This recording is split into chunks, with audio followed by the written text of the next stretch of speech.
সংগ্রামী বন্ধুগণ, আমরা আগে র্যালি করব, মিছিল, এরপরে আমাদের বক্তৃতা হবে ইনশাআল্লাহ।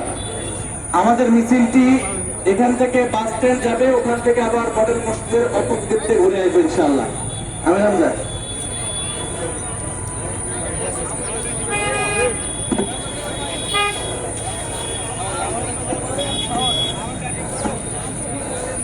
নারায়ে তাকবীর।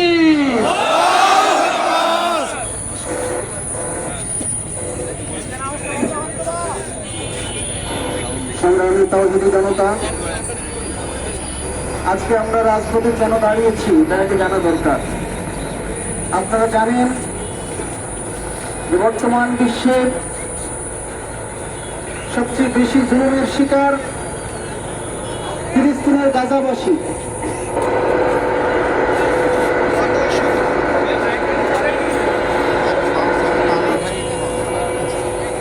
এই পবিত্র রমাদান মাসের 17 রমাদান বদরের যুদ্ধের দিনে